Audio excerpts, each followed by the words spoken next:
Мен неге осы тек Қазақстанды ғана ойлаймын деген сұрақ туындады. Неге осы бүкіл адамзатқа қызмет етпеске? Өйткені маған мынау Оксфорд деген кісінің еңбегі мен қатты әсерлендірді. Оксфорд деген кісі мысалы 10-11 ғасыр бұрын Англияда өмір сүрген, физикалық тұрғыдан қарағанда бір 70 жаста өмір сүрген болды. Бірақ оның еңбегі жасаған жұмысы 10-11 ғасыр өтті, әлі бүкіл адамзатқа ұлтына дініне қарамастан қызмет етті. Бүкіл адамзатқа Оксфорд деген университет.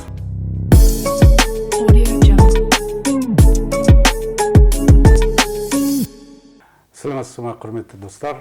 Сіздермен бірге Амурзаков Лайф YouTube канал. Жүргізуші мен Тұрсынбек Амурзаков. Бүгінгі қонағымыз Фазылбек Абсаттарұлы. Өзі қазір Португалияда жұмыс істейді. Осы Қазақстанның азаматы. Бұл азамат Португалияда балалардың футбольный клубын құрастырған. Қазақстанда да бір футбольный клубы бар, Арландар деген. Португалияның аты қандай менің клубым? Португалиядағы балалар емес, ол Португалияда профессиональный футбольный клуб. Профессиональный футбольный клуб. Үшінші лигада ойнаймыз. Тамаша. Соның құрылтайшысы. Мен құрылтайшымын. Екі құрылтайшы бар, біреуі Португал. Сол сізді? Екеуміз. Екеуміз. Сол сияқты болса, мынау сіз өзіңіз туралы айтсаңыз, осы салаға қалай келдіңіз, сіздің өз мамандығыңыз кім, неге мынау футболды жақсы көріп кеттіңіз? Енді әр адам өмірге бекерден бекер келмеген шығар, енді бір өзінің мақсатын іздейді ғой өмірде. Не үшін келдім, мақсатым не істеймін бұл өмірде деген сияқты. Содан басталады ғой барлығы. Сонымен саясатты бастадым. Өйткені кез келген саланы қарасаңыз, түбі саясатқа келіп тіреледі. Өйткені жоғарыдан басқарады ғой бәрі. Дұрыс айтасың. Сөйтіп мен Анкара университетінің саясаттану магистратурасын бітіріп шықтым. Мен қысқа өтейін да. Дұрыс. Магистр политологпын. Өмірімнің көбі саясатпен кетті. Мемлекет қызметтерде де істедім. Үкіметте, парламентте, президент әкімшілігінде, бәрінде қысқа уақыттан істеп шықтым. Сосын түсіндім. Бізде саясатпен айналысу мүмкін емес екендігін. Сосын мен ойландым. Енді мен қоғамға қалай пайдам тиеді? Сосын мен ойландым. Мен неге осы тек Қазақстанды ғана ойлаймын деген сұрақ туындады. Неге осы бүкіл адамзатқа қызмет етпеске? Өйткені маған мынау Оксфорд деген кісінің еңбегі мен қатты әсерлендірді. Оксфорд деген кісі мысалға 10-11 ғасыр бұрын Англияда өмір сүрген, физикалық тұрғыдан қарағанда бір 70 жаста өмір сүрген болды. Бірақ оның еңбегі жасаған жұмысы 10-11 ғасыр өтті, әлі бүкіл адамзатқа ұлтына дініне қарамастан қызмет етіп жатыр. Бүкіл адамзатқа. Оксфорд деген университет. Сосын мен ойландым, мен 70 жас өмір сүреміз, білмейміз ғой. Осы қысқа ғана уақытта менің еңбегім 10 ғасыр, 20 ғасыр қызмет ететін болса, мен не істей аламын деп ойландым. Өйткені біз қазір кетсек өмірден, ұмытылып кетеді ғой. Дұрыс айтасыз. Бір-екі күннен кейін, даже бір-екі күннен кейін біз ұмытылып қаламыз. Сосын ойландым, не істеуге болады деп, бүкіл адамзатқа қызмет ететін бір сала таптым. Енді біз адам дайындайтын ғой. Мысалы, Оксфорд университетте адам дайындайды. Адам дайындайтын университет жасады. Студенттер. Енді неге мен университетпен ғана, бір оқу орындарымен ғана шектелем деп ойландым да. Сосын маған мынау ЮНИСЕФ-тің статистикалар қатты әсер етті маған. ЮНИСЕФ деген балалардың ұйымы ғой, ООН-дағы. Ол жерде мынандай бір номері бір проблеманы көтереді. Қазір егер осы немен кетіп бара жатса, кете берсе, 20-25 жылдан кейін жер беті ақыр заман орнайды. неге деп сұрақ туындайды. Өйткені мына жерде статистика көрсетіп тұр, что мына қазіргі мына балаларды, кішкентай балаларды телефон тәрбиелеп жатыр. Ал оларды көбі мынау несі статистика резко секірген ғой. Мынау ментальный аурулар бар ғой, психологиялық аурулар, ауытқу. Өйткені мына телефоннан зақымдапты миды. Миды анау енді баланы қазір телефонмен өсіріп отыр қой телефонмен. Сонымен ұйықтатады, сонымен кішкентай балалардың алдына қоя салады. Ал ол білесіз, мына миға қаншалықты зиян екенін. Біздің өзіміз сеземіз.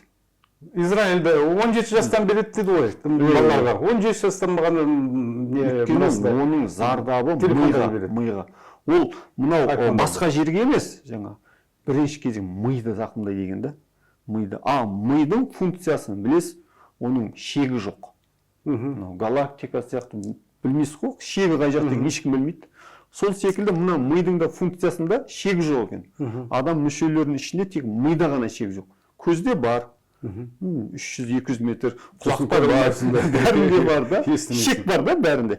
Тек мида ғана жоқ. Сол миды қатты зақымдап жатыр екен телефон. Соның кесірінен шегі жоқ аурулар көбейіп кетіпті. Мысалға біз естімеген аурулар көбейіп кетті қазір.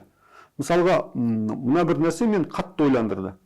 Мен өзім жай футболды жаттықтырып, балалармен жұмыс істей бастаған кезде, сіз өмірде естімегенсіз, мен де таң қалдым. Дәрігерлер футбол ойнасын деген назначение. Күлкілі былай. Сосын врачтармен сөйлей бастады. Бұл қалай? Сөйтсе, бүкіл әлемнің медицина ғылымы осы жаңағына телефоннан әсерленген балалардың ауруларына қарсы дәрі ойлап таба алмай отыр.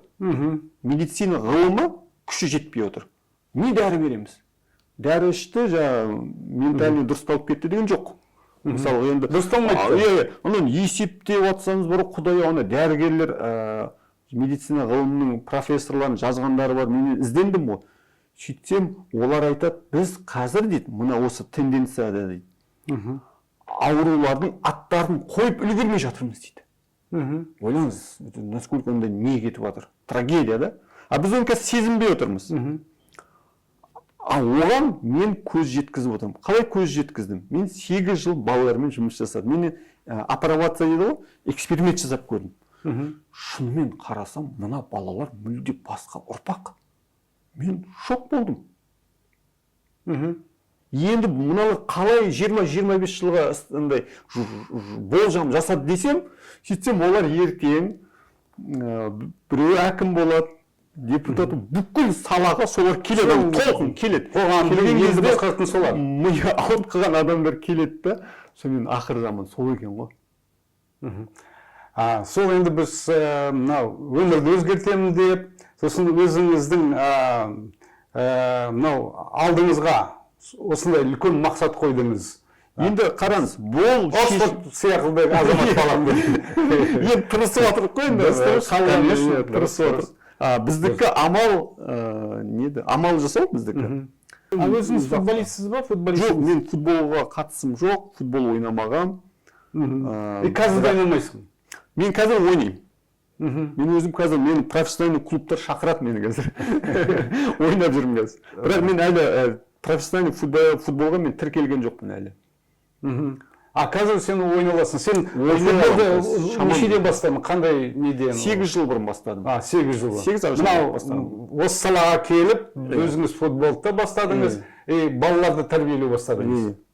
Жалпы 8 жыл. Неге сол шетелде барып, сондай клуб аштыңыз? Неге осы Қазақстанда ашып, осы Қазақстанда сол клубты дамытамын деп, сонда мақсат қоймастың? Неге шетелге шығып кетті? Бірінші, бүкіл адамзат алдындағы тұрған проблеманың шешімін мен тапқандай болдым. Өйткені бұл шешімді ешкім таба алмай отыр. Медицина ғылымның күші жетпей отыр. Басқа, ол президент бұйрық берді, ол шешілмейді. Соны шешім тапқандай болдым да, мен Қазақстаннан жұмыс бастадым. Бұл енді керемет нәтиже бере бастады. Ата-аналар риза, бәрі риза. Бірақ мен мына бір нәрсеге анық көз жеткіздім. Бұл жерде жұмыс істеу мүмкін емес. Қазақстанда. Бизнесте жұмыс істеуге. Барлық критерий бойынша, не только бизнес, барлық мағынада мүмкін емес. Өйткені, мысалға, мен сізге мынау ғылым жағынан айтайын. Адамды формировать ететін, жасайтын, ол наука образования. Чтобы образовать. Образование. Бізде наука образования деген жоқ. Бізде есть наука педагогика. Көрдіңіз бе? Например, простой пример, да? Бізде наука образования жоқ Қазақстанда. Көрдіңіз бе? Мен мысалға мен шешімді таптым ғой. Енді мен оны ары қарай дамытайын десем, маман жоқ. Ғалымдар жоқ. Қалай жұмыс істеймін? Мүмкін емес, ғылымсыз, даму жоқ. Дұрыс айтасыз. Тек қана ғылым арқылы ғана, ғылым бар жерде ғана даму болады. Бізде ғылым жоқ. Ғылым болу керек, конкуренция болу керек. Енді ол бизнесте әлі конкуренция. Конкуренциясыз бизнес жоқ.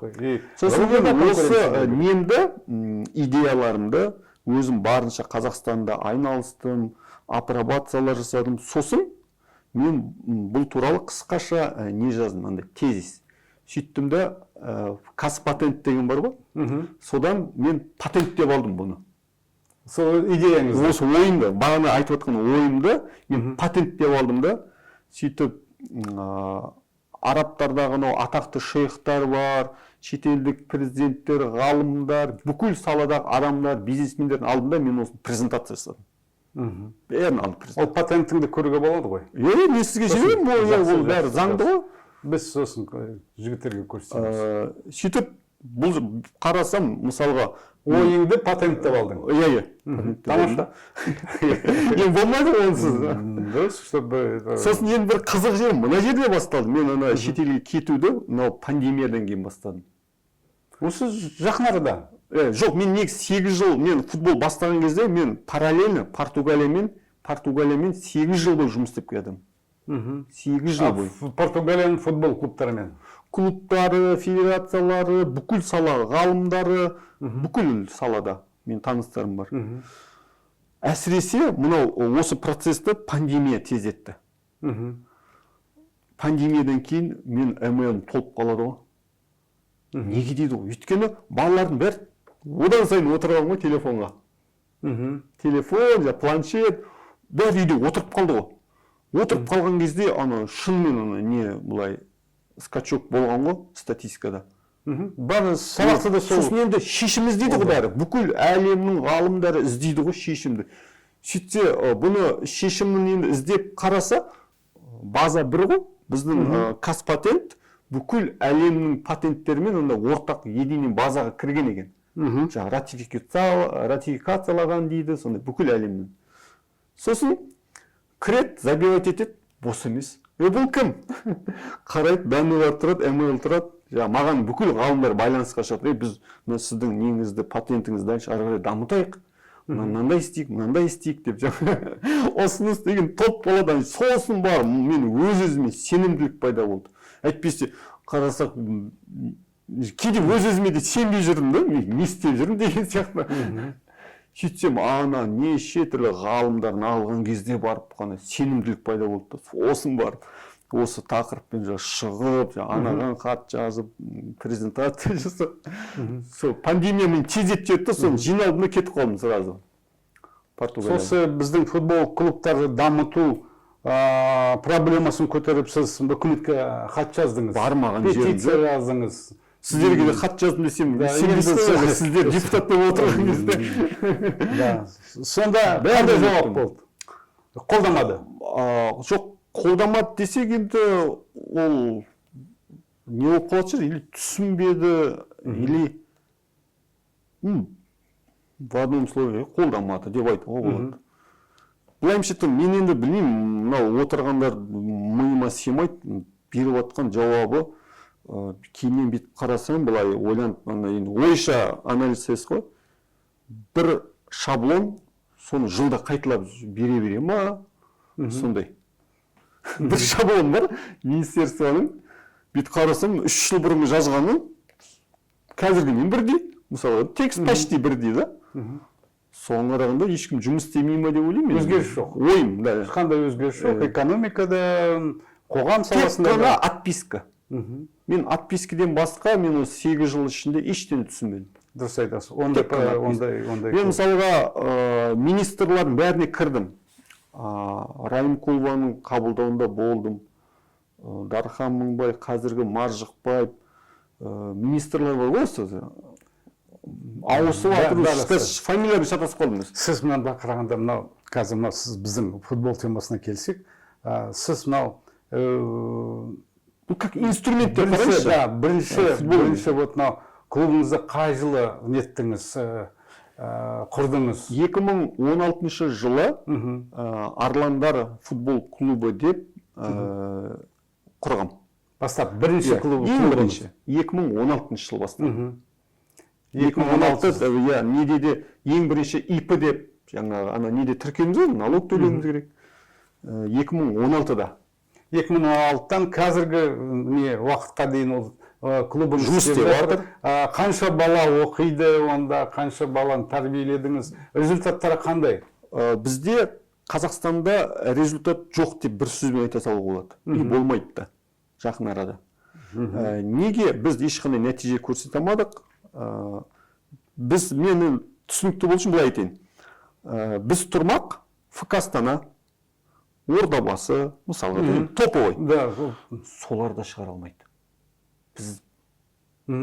Біз ақша төлейтін компаниялар, үкімет миллиардный обороты барлар, мысалға ФК Астанада жыл сайын 35-40 бала олардың бітіріп шығып жатыр. Конвейер. Бітіріп шығады жыл сайын оларда да. Клубтардан. Клубтар, енді кішкентайынан дайындайды ғой. Дайындап келеді по возрастам. Солар енді жыл сайын бітіріп кетеді ғой ары қарай. Бітіріп кетіп отыр ғой. Қайда? Қайда футболистер? ФК Астананың өзінің составында, жаңа ойнап жатқан қазір үлкен Астана составында өзі дайындаған балалар жоқ. Күресі легионерлер. Или қазақ болса да басқа жақтардан келген жаңа Қазақстанның футболистері. Өзіміздің тәрбиелеген футболистеріміз жоқ. Барлық клубтан. Сонда тәрбиелеген балалар қайда кетіп жатыр? Не жоқ? Нарық жоқ. Оларға кетуге, армандарға кетуге. Немесе ол шетелге кетіп жатыр? Жоқ, шетелге кетуге мүмкіншілік жоқ. Ой, мүмкіншілікті емес. Олар қалай айтайын, сапасыз тауары ғой, былайша айтқанда. На понятие бердік. Сапасыз тауар да. Ол кімге керек ол? Кім алады? Европаға керек емес. Өздері де алмайды. Өздері де алмайды. Өйткені өздерінің Қазақстан құрып қалған футболы, мысалы да, соның өзінде ФК Астана деңгей уровень жетпейді, өзінің дайындағаны, мынаның өзіне жетпейді уровень. Біз УЕФА-да нешінші орындамыз? 70-ші дей ма, или 433? Енді УЕФА емес, FIFA-мен есептеген ғой. FIFA-да біз ешқашан 100-дің ішіне кірген емеспіз. Может, баяғыда кірдік, может быть, бір рет қана. А так біз 130-120 стабильно келе жатырық қой. 70 никогда болмаған. 50-ге кіре алмаймыз, 30-ға кіре алмаймыз дейсің ғой. Бір рет қана болды, бір 97 ма сондай болды. Бір жылдар ұмыт қалдым. Онда легионерлер болған шығар. Миллиондаған ақша. Қазіргі мынау сенің Португалияда құрған командаң қанша уақыт болды? Ол 2015-тен бері істеп келе жатқан, бұрыннан істеп келе жатқан клуб, жеке клуб. Мен оған досым, партнер кірдім клубқа. Болды бар жоқ. Мен өзім құрған емеспін. Соған партнерсіз? Кірдім. Құрылтайшы болып кірдім мен оған. Болды. Осы мынау сіздің мынау Астанада клубыңыз, анада клубыңыз, сол клубтар қанша ақша керек соларды ұстау үшін, соларды дамыту үшін? Қанша ақша керек? Смотря оны сіз профессиональный лигаларға шығарасыз ба, шығармайсыз ба, осы жер өте маңызды. Біз мысалы шығарғымыз келмейді. Мысалға менде былай болды. 2020 жылы Түркия үкіметімен біздің арамызда клубтың арасында келісімшарт болды. Түркия үкіметі тарапынан ТИКА деген естуіңіз бар шығар. ТИКА деген жаңағы Түркия үкіметі құрамындағы агенттік. Жаңағы түрік халықтары бар ғой, солар көмектесетін агенттік деген, ТИКА деген расшифровкасы. Сол ТИКАмен, тікелей ТИКАмен біздің арамызда шарт болды. Арландар жағынан мен қол қойған, Түркия ТИКА тарапынан, үкімет жағынан сол басшысы қол қойды. Басшысы қол қойып, біздің клубтың ресми демеушісі болды. Біздің клубымыздың ресми демеушісі, официальный спонсор, правительство Турции. ТИКА компаниясы. ТИКА, біз осылай өте үлкен жетістіктерге қол жеткіздік та, сосын біз мына жерге келіп тірелдік. Профессиональный лигаға кіреміз ба, кірмейміз ба деп. Біз өте көп жұмыс жасадық, кіреміз деп. Екінші лигаға кіреміз деп. Қазақстанның екінші лигасы бар ғой, профессиональный. Сіздің командаңыз. Кіреміз деп. Бізде дайын тұрды бәрі. Сосын бар, бәрін беті былай уже вникать етіп ішке кіріп атқан кезде системаға. Уже ақылға сыймайтын бір нәрсе көз жеткіздік. Былайша айтқан ақмақ қана оны істейді. Сосын ойландық, біз осынша сумманы ақшаны расход жасап, зачем бізге? Сосын ар жақта біз ойландық, бәрін есептеп қарасақ, осы Португалиядан клуб ашқанымыз жақсы екен бізге. Мысалы, осындай критерийлер көп та, сөйтіп келдік та, біз сосын қойып, керек емес Қазақстан дедік біз. Сөйтіп біз сол жақтан клуб аштық. Қазір сол клуб арқылы сіздер өз тәрбиелеген балаларыңызды өсіріп, содан шығарып жатсыздар. Біз енді бастаймыз. Жоқ, ол негізі ол жұмыс істелініп жатыр, ол жүріп жатыр ол жерде. Мен өзім өткен жылы желтоқсанда оған кірдім. Құрылтай шоқ кіргенім енді менікі. Бір жылға шейін мен Қазақстаннан футболист алмаймын. Мен өзім жоспарым бойынша клубымды алмаймын. Қазірше. Өз клубыңа? Португалияда клубқа қазақтардан қазір алмаймын. Неге? Қазақстаннан. Ол жерде бір коммерческий құпиялар бар. Алмаймын қазірше. Бірақ менің түпкі мақсатым Қазақстанның балаларын Португалия арқылы әлем нарығына шығару. Неге? Мен осыған өте үлкен риск негізі бұл. Өйткені мен осы 8 жыл бойы Португалияға 100-ге жуық бала апардым. Қазақтың балалары? Қазақтың балалары, 100-ге жуық. Просмотр дейді, отбор дейді, турнирлар, апара бердім. 12 балам Португалияның бір академиясында дайындап жатқанбыз. Сіз апарған балалар? 2019 жылы Португалия профессионал футбол лигасының президентімен екеуміз отырып, қол қойып, партнер болып, сол кезде 2019-да академия құрып, екеуміз жеке академия құрып, сөйтіп мен оған 12 бала апарып, оқытып атқан кезде бір 3-4 айдан кейін пандемия басталып, ол проектіміз тоқталды. Тоқтап. Пандемия болғасын. Қайтарып жіберді балаларды. Сөйтіп ол проект іске аспай қалды. Өйткені бұл спортта сәл уақыт тоқтап қалса, уже оны қайтадан бастан форма набирать деген проблемалар бар. Бір жылдан кейін ашылды ғой. Менің осы аралықта мына бір нәрсеге анық көзім жеткіздім. 100% көзім жеткізген нәрсе. Қазақтың балалары секілді потенциалы мықты әлемде деп айталым. Неге әлемде? Өйткені Португалияға әлемнің бүкіл жағынан очередьқа тұрады. Балаларын көріп отырмын. Бүкіл вес Африка, вес Латын Америка, Азия, бәрі Португалия кеп тұрады былай. Олардың бір ойнап жатыр, қайнап жатыр былай. Сол кезде үйренеміз деп. Мен 8 жыл бойы осыған мен көз жеткіздім. Анық көз жеткіздім. Қазақтың балалары потенциалы енді сұмдық енді. Соған көз жеткізіп, сосын барып мен осындай рискке кірдім. Сол жақтан клуб алу керек. И қазақтың балаларын сол жаққа апару керек. Сөйтіп, сонда дайындау керек. Сол жерде дайындап, сол кезде ғана барып, бүкіл әлемге кетіп қалады да. Неге бұл жерде Португалия деген сұрақ та бар ма? Неге Португалия, неге шетел, неге Қазақстан емес? 2016 жылы соңында болу керек, жылдарын шатаса бастадым, 2016-да қателеспесем.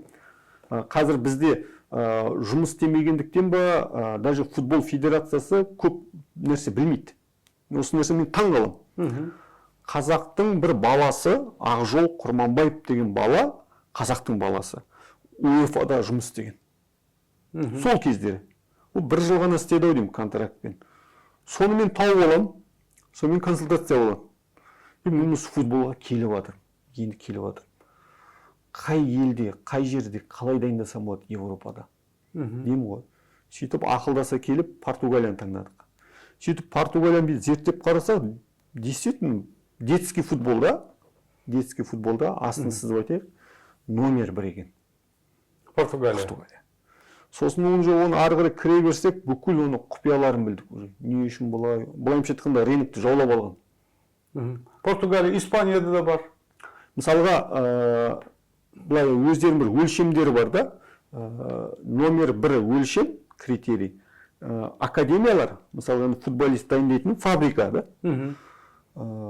Дайындап атқан тауарын футболисттің қанша пайда тауып жатыр.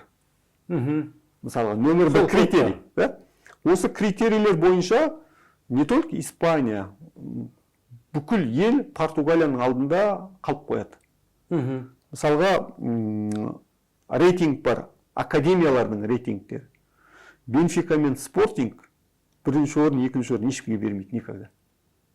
Португалияның академиялары, футбольный академиялары соңғы неше жыл болды, бір 10-15 жыл Бенфика номер 1 келе жатыр рейтингті. Соның футболшылары өйткені олар қымбатқа сатылады. Өте қымбатқа сатылады. Олардың обороттары өте үлкен. Олардың обороттары. Сонда сол клубтың иесілері сол студенттерін сатады, клубтарға, басқа клубтарға сатады. Просто мына жерде мынандай бір момент бар. Біз Португалияның футболистерімен есептейміз ғой. Олай емес ол жерде. Олар бүкіл әлемнен ала береді ғой. Алап дайындап, сата береді. Мысалға біз көп атақты футболистер Португалияда дайындалған білмейміз. Біз ойлаймыз, ол Германияның футболисті ғой, итальянікі ғой деп айтамыз да, бірақ ол негізінен көбі Португалияда дайындалғандар. Сол клубта баланы оқыту үшін неше жыл керек, қанша ақша керек? Енді бұл жерде аймен есептейді негізі. Сосын бұл қатып қалған жыл жоқ. Жыл жоқ. Бұл жерде бұлай күнде өзгеріп атқан бір неді, құбылыста. Мысалы, мен енді ситуацияның басқа жағынан кеп айтайын сізге. Чтобы түсіну үшін. Қараңыз.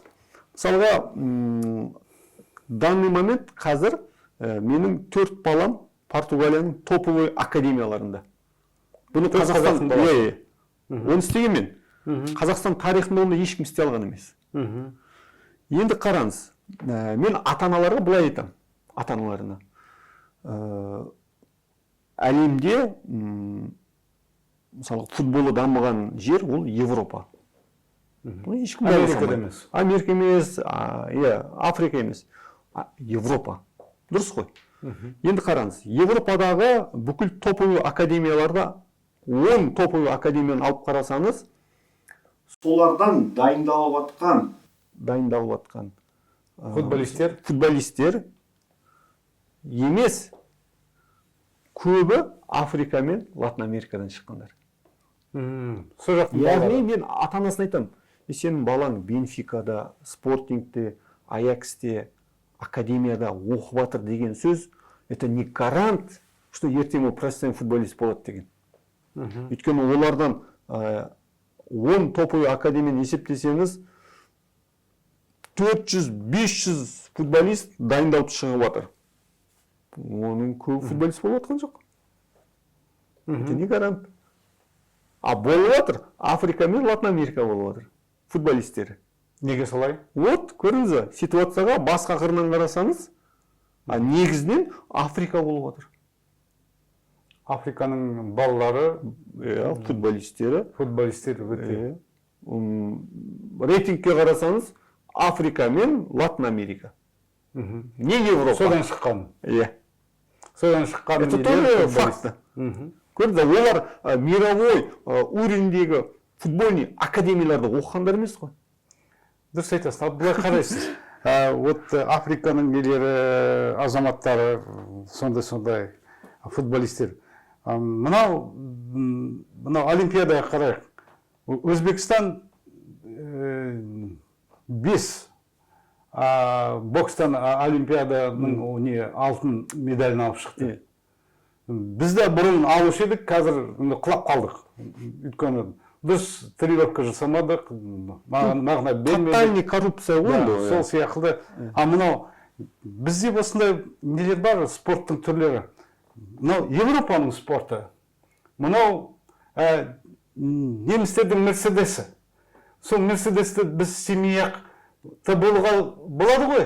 Мерседесті сол немістерге берсек, біз өзіміз мал сүрсек. Атамыздың қалған кәсіп. Біз бірақ соларды істемей жатырмыз. Ойлаймын, может быть, сондай салаларға барып нетсек. Немесе біз де көрсек. Біздің қазақтың балалары да, қазір сен айттың ғой, 4 бала, қазақтың баласы қазір сол топовой академияларда оқып жатыр. Менің туысым бар, Талғат деген. Соның 2 қызы қазір анау Американың ең бірінші университеттерінде, Стэнфордский университеттерді бітірді, Гарвардский университетте докторантурада. Біздің қазақтың балалары да тамаша, мықты. Оған қарамай, сіз қанша африканистер топовой болса да, сіз де қазақтың балаларын көтеріп, сол жаққа апарып жатсыз. Өйткені біздің потенциалымыз көп, Африканы ол орап кетеді ғой. Өте мықты қазақтың балаларын таланты. Мен сол маған мотивация да. Сол үшін мен осы тырысып жатырмын. Қазақтың балалары ертең бар ғой, жарып шығар ертең. Біздің Қазақстанның футболының алдындағы болашағы қандай деп санайсыз? Бізде енді қазіргі жағдайға қараса болашағы жоқ. Қандай болашағы жоқ? Енді ештеңе жасалып жатқан жоқ қой. Білем бе, қазір бір футболистқа 70-80 мың евро береді жалақысы. Білем бе ақша? Бізде ондай ақша жоқ. Жоқ. Бұрыннан солай еді ғой? Енді бұлақасын футболист болсаң бай боласың. Футболист болмасаң бай бола алмайсың. Біздің Қазақстанның премьер лигасындағы топовый клубтар Астана, солар Европаның просто бір сөзбен айтып отқаным ғой, дворовой клубтары бар ғой. Дворовой клубтармен теңді. Солардан кейде ұтылады солай да. Өткенде де бір дворовой клубынан ұтылып, Ордабасы, біздің Қазақстан чемпионы ғой енді. Сондай уровень солай бізде. Осы уровеньді көтеру үшін біз мынандай Европаның футболшылармен ойнауымыз керек, осы уровеньге шығуымыз керек. Тек қана сол ойнасаң, өз уровеньді білесің. Солай ғой деп санаймын. Жоқ, одан ешқандай нәтиже шықпады ғой. Мысалға біз УЕФА-ға сондай мақсатпен кірдік. УЕФА-ға. Әйтпесе біз Азияда болдық қой. Азияда. 2002 жылы қателеспесем, Рахат Алиев бізді неге кіргізді? УЕФА-ға. Чтобы Европа футболының бірге ойнау арқылы біз немізді көтереміз дедік. Деңгейімізді. Көтерілген жоқ қой. Бұл көтерілмейді бұл. Дұрыс айтасың. Көтерілген жоқ ештеңе. Яғни ол это не решение. Просто бізде продукты жоқ, например. Біз қалай дамытамыз? Сондықтан шешім біреу ғана. Европа академияларына апарып, сол жерден мамандар, футболистер дайындау керек. Шетелге шығарып балаларды. Европаға апарып. Бізде былай попытка дейді ғой, болды. Бізде болды попыткалар. Бірақ бәрі сәтсіз аяқталды. Себептері бар. Біздің елбасы тапсырма береді. Сөйтіп балаларды Европада дайындаймыз дейді. Европада басында. Сөйтіп үкіметтік деңгейде жұмыстар басталады. Үкіметтік деңгейде. Бұл үкіметтің жобасы болды. Жобасы болған. Оған жауапты спорт министрлігі болған. Бірақ олар мына бір нәрсені шеше алмады. Мынандай проблемаға кездесті. Кәмелет жасқа толмаған балаларды мынау Шенген зона бар ғой, соған ұзақ уақытқа қалдыра алмайды. Осыны шеше алмады үкімет. Ата-анасымен бірге бару керек. Немесе ұзақ уақыт ол жерде оқып қала алмайды. Заң бойынша солай. Европалықтар да дұрыс істеп отыр, оларды да айыптай алмайсыз. Өйткені олар егер ана шекара былай барьер қойып тастамаса 18-ге дейін, онда өздерінің балалары анау Африкадан, жан-жақтан келіп жатқан балаларға төтеп бере алмайды да ығысып қалады бәрі. Африкадан қалай кіріп жатыр олар? Африкадан жоқ, кіретін еді. Сөйтті да бұлар қарады, өздерінің балалары мүмкіншілік болмай қалды да бәрі қаптап кетті ғой ол жаққа. Сөйтті да олар барьер қойып қойды. 18-ге шейін кіргізбейді. Ал енді 18-ден кейін уже болды ғой бәрі, уже формировать етіліп қойған жаңағы. Одан кейін келе бер, пожалуйста дейді. Көрдіңіз бе? Өздерінің балаларының құқығын қорғау үшін олар 18-ге дейін кіргізбейді. шектеу қойды. Шектеу қойып қойды. Сосын біздің үкімет Бразилияға жіберді. Сөйтіп Оле Бразиль деген проект болған. Ол жерде 78 футболист дайындалды. Бірақ біреу футболист болған жоқ. Бұл бір. Екінші, өз балаларын қорғау үшін сондай шектеу қойды. Сосын бизнесті де фанаттар көп қой бізде. Фанат ата-аналар. Осы 33 жыл ішінде баласын футболист жасайым деп кеткен ата-аналар өте көп болды. Болған. Өте көп болды. Мысалға кетіп жатыр, баласын алады да артынан түсіп алып, осыны футболист жасайым деп жаңа. Сөйтіп сол жақта академияларға барып, сол жақта оқытты. Бірақ олардан да ешқандай нәрсе шықпады. Оның себебі олар коммерческий проекттер бар ғой. Барлығы коммерческий проекттерге барған. Мысалға, былай дөрекілеп айтқан кезде, бір жерде мен арендаға аламын да, сыртына Реал Мадрид бір нәрсе деп жазып қоя салам. Бәрі ондай Реал Мадрид бір нәрсенің миллион түрі бар ана жақта. Шетемде форманы Реал Мадрид базарда сатылып жатыр ғой. Аламды кигіземді, жан-жақтың адамның ақшаларын бәрін жинап аламын да, дайындап отыр. Сондай проекттер бар ғой. Олар не профессиональный подход. Ол жаңағы федерацияға тіркелмейді футболист деп. Сөйтіп 33 жыл ішінде осыны шеше алмаған. А мен қазір бұндай профессиональный подходты бірінші мен жасап отырмын. Португалия футбол федерациясының сайтына кірес, біздің балалар тұрады. Мысалға, осы уақытқа шейін бізде жарнамалар өте күшті болған футболисттер бар. Жаңа Кёльн академиясының қырып жойып жатқан сияқты көрсетеді, а фактически өтірік бәрі. Өйткені, чтоб ақша зарабатывать ету үшін. Байлардың балаларын алып кетеді, мен сені Барселона академиясына оқытам дейді. Барселона академиясына оқып жатыр деген 100 бала болған. А оның бәрі өтірік Барселонаға былайша айтқанда, коммерческий проекттер да. Ақшасын бәрі миллиондап жинап алады. Сөйтіп ана жерде якобы жүріп жатыр. Сөйтіп оны раскрутка жасайды жаңағы, чтоб реклама жасау үшін. Барселона формасымен ойнап, қырып жатқан сияқты көрсетеді. А бірақ Барселона сайтына кіріп қарасаңыз жоқ ондай бала. Менің бір жақсы досымның баласы Испанияда футбольный клубта оқыды, мектептен барып, содан тренер болып келді Қазақстанға. Қазір мынау Қазақстанда тренер болып жұмыс істейді, бірақ ақшасы өте төмен. Сол шетелден, Европадан оқып келген бала, мынау жалақысы өзіне жетпейді. Одан қандай тренер болып шығады? 70%-ын шығарған ақшаны үкімет алып қояды, 30%-ын ғана береді, сосын істеуге мүмкіншілігі жоқ. Мынандай статистика бүкіл масканы шешеді.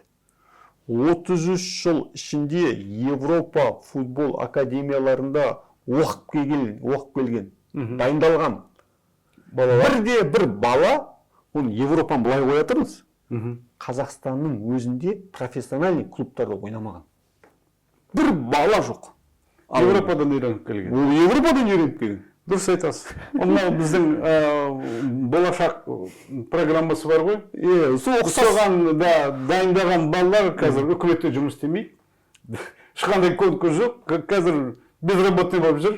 Өкіметтің кетірген ақшасы қандай мыйлы балалар, солардың дипломдарын алып келген қазір басқа салада жұмыс істеп жатыр. Қазір мына бизнеста, басқа салаларда жүр. Үкімет олармен қолданбайды.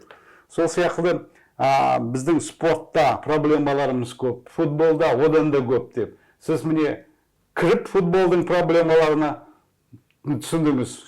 Бұл проблемалар тек қана шетелде шешуге болады, шетелге апарып дайындау керек. Содан кейін осы жаққа алып келсек, оның еще бір құдай біледі. Ол дайындаған балаларды біздің футбольный клубтарға кіре ма, кірмей ма деген сияқты.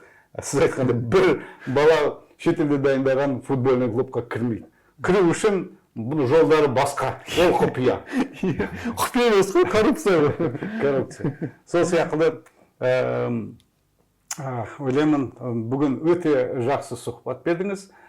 Осы проблемаларды көтердік.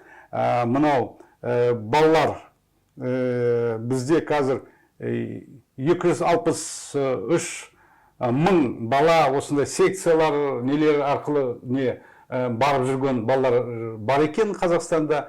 Бірақ бізде миллиондаған бала әрбір секцияға барам деген жеріне бара алмайды. Спортпен, футболмен шұғылдауға мүмкіншілігі жоқ. Сол сияқты біздің массовый спорт деген онда бізде әлі Қазақстанда да жоқ. Біздің мынау Астананың өзінде үлкен дворецтер тұр, соның ішінде кім балаларын шынықтырып жатыр. Қандай мүмкіншілік керек, чтобы осындай қымбат сарайларда балаларды нету үшін, тренировка жасау үшін. Ауылдарда қанша біздің қазақтың балалары бар, олардың мүмкіншіліктері жоқ. Футбол болсын, басқа спорт салалары болсын. Сол сияқты сіз үлкен проблеманы көтердіңіз. Сізге көптен көп рахмет. Құрметті достар, бүгін енді Фазылбек рахмет айтамын. Сұрақтарыңыз болса, бізге жібересіздер деп ойлаймын. Сізге көптен көп рахмет. Біздің немізге YouTube каналымызға жазылыңыздар. Тағы да қызық кездесулер болады. Қош сау болыңыздар. Сізге де көп рахмет. Рахмет сізге де.